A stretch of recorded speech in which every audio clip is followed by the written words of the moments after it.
স্থানীয় প্রশাসনের কড়া নজরদারির মধ্যেও দেশের প্রত্যন্ত অঞ্চল এখন মাদক কারবারিদের এক অনিয়ন্ত্রিত রেড জোন। মাদকের কালো থাবায় উঠতি বয়সী তরুণ, যুবক সহ মধ্যবয়সীরাও। প্রতিদিনই বাড়ছে মাদকের প্রবণতা। মাঝে মধ্যে অভিযান চললেও মূল হোতারা থেকে যাচ্ছে ধরা ছোঁয়ার বাইরে। তবে পরিস্থিতি আরও ঘোলাটে করে তুলেছে এক গুরুতর অভিযোগ। মাদক নিয়ন্ত্রণের দায়িত্ব থাকা এক পুলিশ কর্মকর্তার বিরুদ্ধে উঠেছে হয়রানি, মারধর এবং ঘুষ নেয়ার মতো অভিযোগ। রক্ষকই যখন ভক্ষকের ভূমিকায়, তখন পুরো এলাকায় তীব্র ক্ষোভ আর হতাশা বিরাজ করছে। এখন যে কোনো ব্র্যান্ডের পুরাতন এসি বদলে নতুন ওয়ালটন এসিতে উপভোগ করুন 25% ছাড়।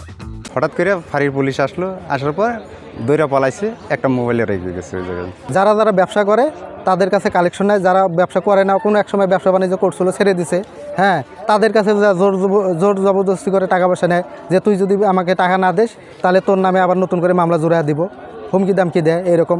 মাদকের রেড জোন লালমনিরহাটের কালীগঞ্জ উপজেলার গোড়ল ইউনিয়ন এখন মাদক ব্যবসায়ীদের অবাধ বিচরণ কেন্দ্র। স্থানীয়দের দাবি, প্রতিদিনই বাড়ছে মাদকের প্রবণতা। আইন শৃঙ্খলা বাহিনীর অভিযানে মাঝে মধ্যে কিছু মাদক উদ্ধার হলেও মূল ব্যবসায়ীরা থেকে যাচ্ছে অধরায়।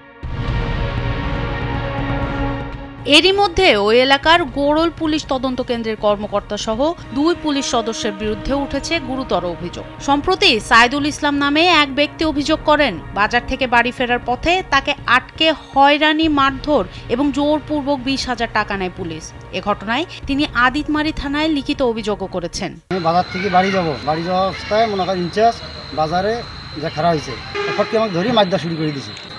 পরে থাকে নিয়ে আসা আমার কাছে টাকা নিয়েছে উনি 20,000, মানে আগে বলছে টাকা দিলে ছাড়িয়ে দেবো, না আরও ছাড়িয়ে দেবো, না মাদক দিয়ে চালান দেবো।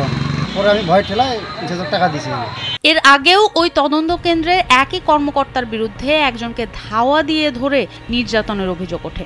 নির্যাতিত ব্যক্তির দাবি, তার কাছে কোনো মাদক না থাকলেও পুলিশ তাকে বেদম প্রহার করে, জোর করে নেয় ভিডিও বক্তব্য এবং অর্থ দাবি করে। ফাঁড়ির ইনচার্জ আমাকে ধাওয়া করে, গাড়ি থেকে একটু দৌড় মারছি মানুষের ওই জায়গায়, ওখানে আসি আমার ফেলেয়া বক্সিন মারছে কিছু, এবার চৌড়াইছে 4-5টা।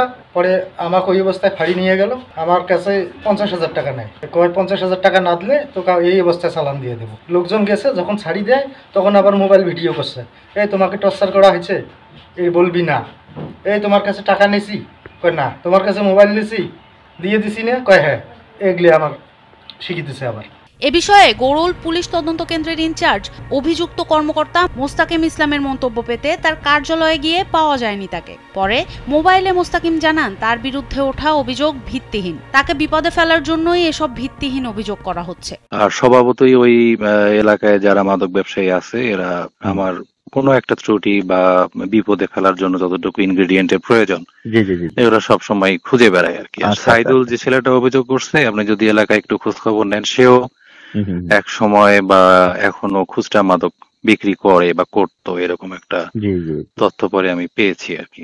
এদিকে লালমনিরহাটের পুলিশ সুপার তরিকুল ইসলাম জানিয়েছেন, গোড়ল ইউনিয়নের বর্তমান পরিস্থিতিকে মাদকের বিরুদ্ধে এক গুরুত্বপূর্ণ লড়াই হিসেবে দেখছেন।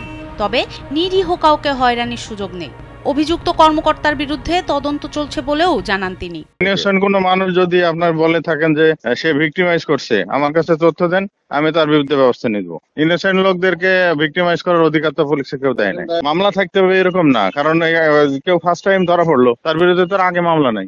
শুধু কথা বা আশ্বাস নয়, পুলিশের বিরুদ্ধে ওঠা প্রতিটি অভিযোগের সঠিক ও নিরপেক্ষ তদন্ত নিশ্চিত করার দাবি সচেতন মহলের। অনম সিদ্দিকী, কালবেলা।